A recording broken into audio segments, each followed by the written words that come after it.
Na sessão plenária desta quinta-feira, os parlamentares analisaram mensagem do governo que dá desconto em multas para quitação de dívidas de ICMS com o Estado. O texto prevê a redução de 50% de juros e 70% das multas para dívidas pagas à vista. Em caso de parcelamento, os percentuais poderão variar de 25% a 40% para juros e de 40% a 70% para multas, dependendo da quantidade de parcelas. A matéria recebeu 60 emendas e retornou às comissões. Algo em torno de R$1 bilhão na primeira etapa e com parcelamento em torno de 500 milhões a cada ano. A expectativa é que nós tenhamos aí esse valor por conta do volume de recursos que os contribuintes devem ao Estado, algo em torno de R$24 bilhões. Esse refis é fundamental para o contribuinte, que consegue se organizar e colocar em dia a situação fiscal da empresa, mas sobretudo para o Estado, que depende do recurso para pagar 13º, pagar para o custeio e colocar a vida do Estado em dia. Então é uma lei oportuna para o momento necessário do nosso Estado. E o deputado Coronel Jairo quer que o Estado faça ações de prevenção e combate a doenças provocadas por exposição ao sol em trabalhadores rurais, pescadores, aquicultores, entre outros. O texto também prevê a formação de parcerias com instituições de pesquisa e empresas para a distribuição de meios de prevenção. A proposta aprovada segue para a sanção veto do governador. O Estado pode ter um programa de realocação profissional de pessoas com alcoolismo ou dependência química. O projeto será coordenado pelas secretarias de Saúde, Trabalho, Assistência Social e Direitos Humanos e Esporte e Lazer.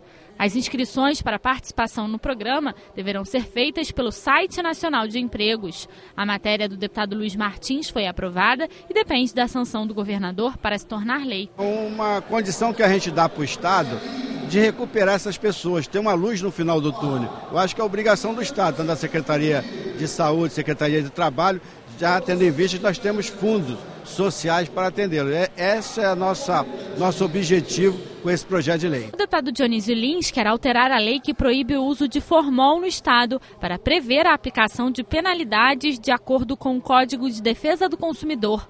O texto aprovado segue para análise do governador. Formol é proibido. Não pode ter uso em nenhum salão de cabeleireiro. A partir de agora, também a lei passa a constar isso e esse quadro de aviso vai ter que ter em todos os salões no âmbito do Estado do Rio de Janeiro. E o deputado André Siciliano quer evitar fraudes cometidas por estelionatários contra familiares de pessoas hospitalizadas na rede de saúde privada do Estado. O texto prevê que qualquer cobrança de procedimentos laboratoriais ou cirúrgico seja feita pessoalmente ao responsável indicado no prontuário do paciente.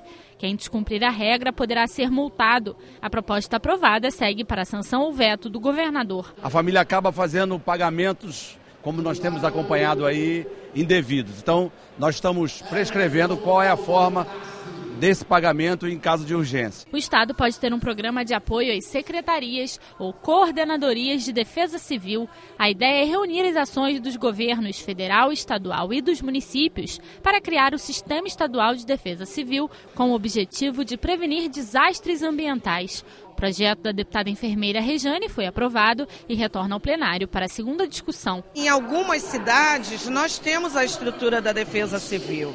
Não são todas no estado do Rio de Janeiro. E muitas das vezes o que nós vimos foi um trabalho desarticulado da Defesa Civil, Corpo de Bombeiros, enfim, das entidades até nacionais também.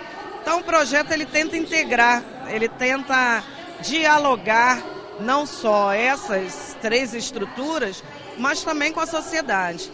É fundamental que se trabalhe preventivamente, mas de forma integrada. O consumidor pode passar a ser informado com antecedência sobre o cancelamento ou qualquer alteração na cobrança por débito automático. O texto da deputada Marta Rocha prevê que o aviso deve ser feito com pelo menos 2 dias de antecedência. Quem descumprir a regra poderá ser multado. A matéria aprovada precisa passar mais uma vez pelo plenário. Todo consumidor é um bom pagador, em princípio, só deixa de pagar por uma situação fortuita, uma emergência. Então, o que a gente está fazendo valer, na verdade, é o Código de Defesa do Consumidor, que se houver um cancelamento daquele débito automático, que em 48 horas de antecedência esse consumidor seja avisado. E se houver uma alteração para um valor maior ou menor, que esse consumidor também seja avisado, porque não se pode permitir também que haja uma aceitação tácita de uma alteração, que eu aceite de forma tácita, através do débito automático, uma alteração de um serviço para o qual eu não concordei. O Estado pode ter uma política de incentivo às feiras gastronômicas dos chamados food trucks. A ideia do deputado Thiago Mohamed é que pelo menos um fim de semana por mês as cidades do Estado realizem esses eventos. A proposta aprovada ainda retorna ao plenário para mais uma discussão. Esse projeto tem tudo para trazer luz a uma questão social, uma questão econômica no momento de crise, para que os empreendedores possam gerar mais emprego, gerar mais renda e as cidades do interior do estado também possam ter acesso a esse tipo de segmento da economia que tem crescido. No expediente final, o deputado Anderson Nogueira comentou o veto do governo à lei que permite que os ônibus intermunicipais embarquem ou desembarquem passageiros nas cidades. O Estado ele tem que criar harmonia entre municípios, a harmonia regional e garantir o direito de ir e vir das pessoas. Quando prefeituras tomam posições pela proibição sem qualquer melhora no trânsito, só afeta a economia, porque o comércio perde, afeta a força de trabalho dos municípios folo e afetam as pessoas. A deputada Tia Ju demonstrou preocupação com a organização das eleições para o Conselho Tutelar na cidade do Rio de Janeiro. Nós acompanhamos de perto os fatos que ocorreram. Então, essa eleição foi cancelada no município do Rio de Janeiro e foi remarcada uma nova data. Então, nós realizamos uma audiência pública, onde foi acordado alguns prazos para que o edital estivesse pronto, sem que ficasse havendo reeditação desse edital, as informações concisas, para que os candidatos ao Conselho Tutelar tivessem tudo bem claro para fazer a sua divulgação. Até o momento, isso ainda não está claro. Nós estamos preocupados por esse fato. A deputada Marta Rocha disse que apresentou emendas ao orçamento do Estado para garantir mais investimentos à Polícia Civil. A Secretaria de Segurança apresentou 5 prioridades.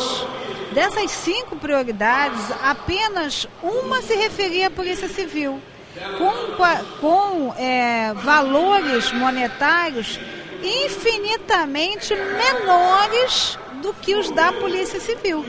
Então, eu concentrei as minhas emendas, todas, ou boa parte delas, voltadas para a Polícia Civil, naquilo que a Secretaria de Segurança considerou prioritário. O deputado Gênio Mendes fez um apelo pela revisão da proibição do mergulho na Reserva Extrativista Marinha, em Arraial do Cabo, na região dos Lagos. O mergulho é uma grande atividade que fez com que Arraial do Cabo passasse a ser conhecida como a capital do mergulho.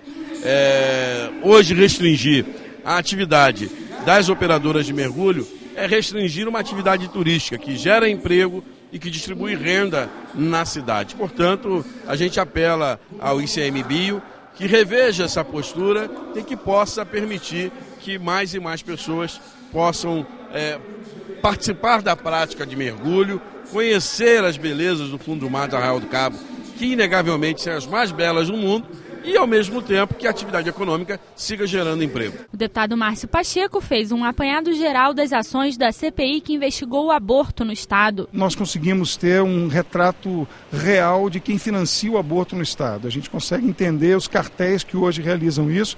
E por um outro ponto importante, nós sabemos de onde saem os remédios que estão sendo desviados no Rio de Janeiro. A gente encontra medicamentos sendo vendidos em alguns pontos da cidade e por causa da CPI nós sabemos exatamente quem fabrica, quem são os distribuidores e qual era o destino real desses remédios. Até então nós não sabíamos e hoje esse controle pode ser exercido com mais fiscalização e foi graças ao trabalho da CPI.